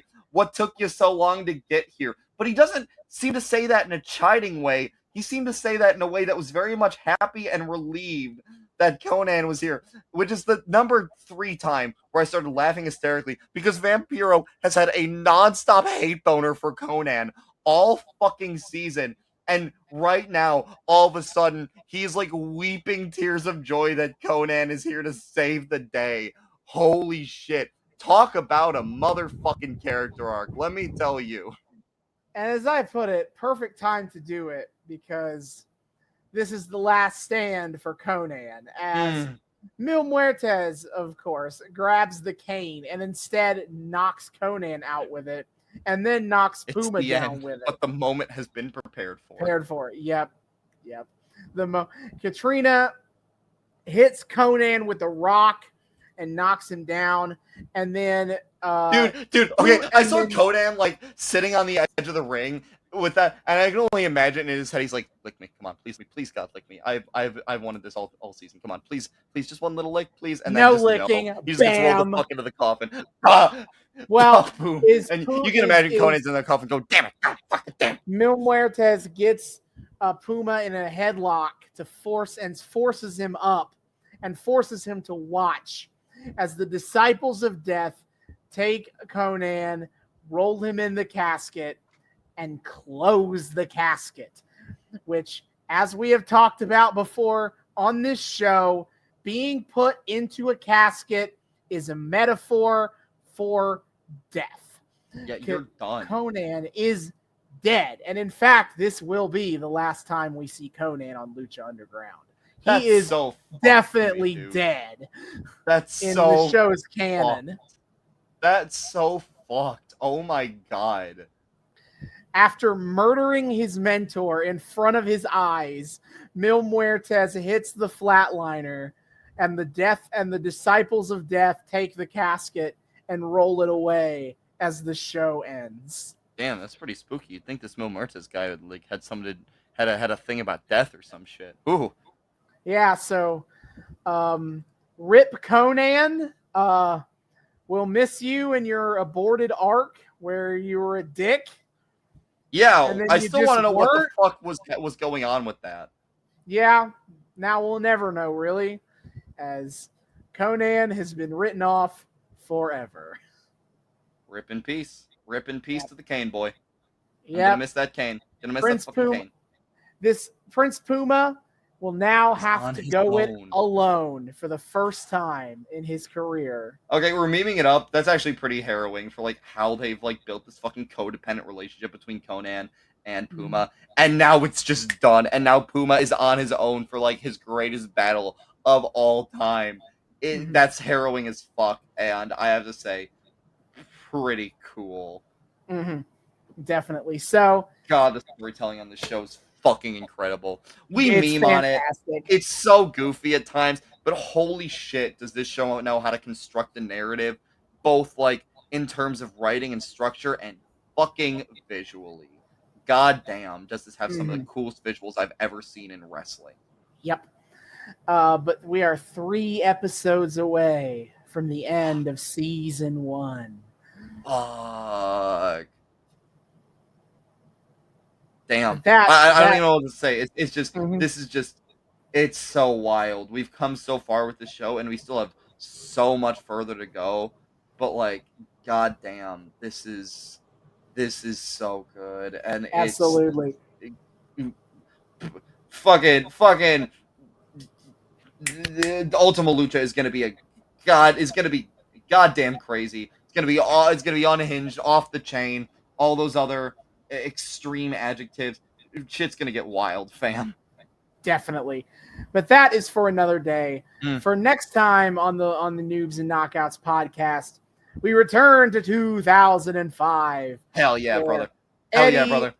Eddie and Ray at the Great American Bash, or whatever pay-per-view was up next. They all have had a match to determine if Eddie wins, he will reveal the secret to the world. But if Ray wins, Eddie will swear to not tell the secret. A promise he's totally gonna keep either way. It is the SmackDown after the Great American Bash, and we'll see the fallout from their latest pay-per-view encounter. Oh man. I wonder what's going on. Wonder what that secret is. It's such a mystery. We'll have to wait to find out, motherfuckers. It's true. Until then, next time, David, hit our plugs. Yes, sir. Dear friends, thank you all once again so much for joining us on the Noobs and Knockouts podcast. We are so utterly delighted to have you here. It's been an absolute blast. Returning listeners, viewers, what have you, you know the drill. Thank you so much for once again allowing us back into your eardrums, your eyeballs, whatever it is you use to consume our content. Just thanks for being here. New people, hey, how's it going? Thanks for being here. We here at the Noobs and Knockouts podcast like to think we are friendly to both noobs and knockouts alike. So whether you're brand new to the wild, wacky world of wrestling or you're a veteran of all this crazy bullshit, either way, we hope you feel welcome here. We hope you had a great time here. If you would like to continue to keep having a great time with us week after week and you're not entirely sure how to do so, not to worry, my friends, I have you covered. First of all, you can find us on YouTube. We are the Noobs and Knockouts podcast on YouTube. Hit subscribe, ring that bell, and make sure it turns a nice little solid color so you get notifications every single time we drop a brand new episode. Check it all out. Give us that sweet engagement. Check out all of our playlists because Austin is kind enough to follow all the arcs and shit that we do into their own separate playlists so you don't have to jump around all that much. And hey, you can see our like beautiful faces and our like super awesome HUD and all the cute little visual gags we hide in here for all the people who deign to watch us. It's a great time. Come check us out on the YouTubes, Noobs and Knockouts podcast. But of course, if you're a fan of the audio-only experience, we have you covered there as well. Audio-only fans. You can find us on 3 of the best places to find your podcasts, which of course are Spotify, our Google, our Apple Podcasts. It's great shit over there. Come give us a listen. Give us a download. Give us a nice little 5-star rating and a positive little review saying, hey, these guys are pretty cool. Anything you can to, maybe boost our profile if you think we're worth it, greatly appreciated. But just come check us out, listen to us there. It's a great time. And of course, you can also kind of get in contact with us at a few different places. Ain't that nifty? First of all, of course, first and foremost, we have our Twitter. You can get us on Twitter at Noobs and Knoxpod on Twitter. That's Noobs, the letter N, Knoxpod on Twitter. Come check us out there. We're posting all the goddamn time, all the fucking time up in here. We posting memes. We posting the discourse. We post it every single time we drop in brand new episodes so you guys know what the hell's going on. And of course, the highlight of our Twitter is weekly wrestling live tweeting. My friend, what is on the docket coming up? Right, so as usual, every Wednesday night on TBS at 8 p.m. Eastern is AEW Dynamite. The one weekly show both me and David consistently watch live. So at least one of us is usually live tweeting about that. However, I also keep up with WWE and Impact Wrestling, and so for the regular pay-per-view events, we have for WWE upcoming is WWE Clash at the Castle, their first major pay-per-view event in the United Kingdom since 1992. I would be watching this one live, but I've checked the schedule, and that's the same night and time as the Ohio State football opener against Notre Dame. So actually not going to watch that one. However, I also am going to be watching that football game too. It does seem like it's going to be a pretty sweet card. So far, we have Roman Reigns versus Drew McIntyre for the undisputed WWE Universal Championship. Acknowledge me, Liv Morgan versus Shayna Baszler for the SmackDown Women's Championship. Bianca Belair, the Raw Women's Champion. Alexa Bliss and Asuka taking on Bayley, Dakota Kai, and Io Sky. Matt Riddle versus Seth Rollins. And just added tonight on SmackDown is Gunther versus Sheamus for the Intercontinental Championship. That is going to be a hard-hitting match. Oh, absolutely. Now, absolutely big old affair. For AEW, they're also having their next pay-per-view on Labor Day weekend on September the 4th. Will be All Out.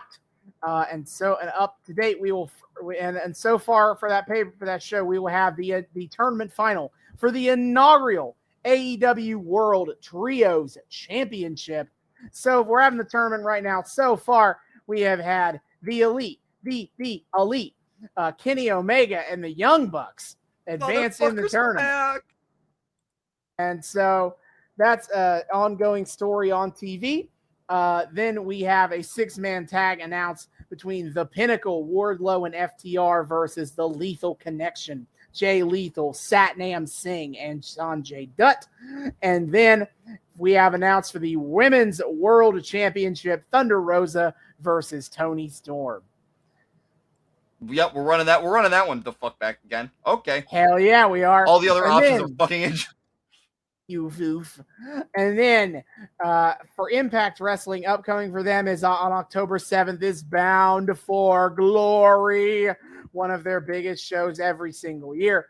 And we have the Impact World Championship match now. It's Josh Alexander, one of the best technical wrestlers in the world today, taking on Eddie Edwards, the leader of Honor No More, because before, in the in-between time from AEW buying Ring of Honor and Ring of Honor being non-existent and everyone being fired, a bunch of the Ring of Honor wrestlers joined together as a faction to take over Impact Wrestling.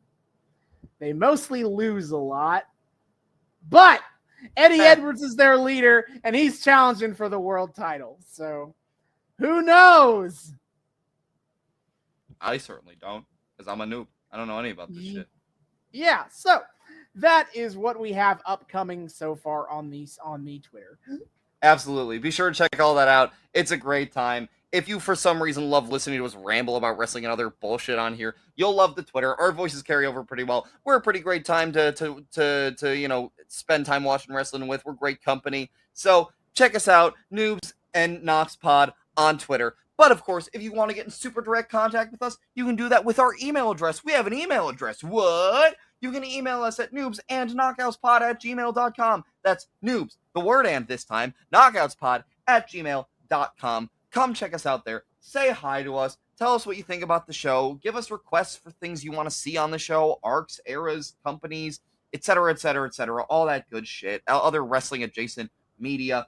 Tell us our hot takes are super base, that they're super dumb. Start Discord with us. Just generally come say hi. We love people saying hi. We would love to say hi back. Noobs and knockoutspod@gmail.com. And of course, finally, there is also our Patreon. We are also the Noobs and Knockouts Podcast on Patreon. $1 a month gives you early access to episodes and a shout out at the end of each episode. Shout out to the sugar daddy, Kyle Smith, for being a $1 friend of the show. Thanks for supporting us, buddy. Enjoy your perks. If you want to enjoy your perks along with Kyle, give us that nice little $1 follow Reno on the Patreon. Noobs and Knockouts Podcast on Patreon. Link in the Twitter. See y'all next time. Hasta luego.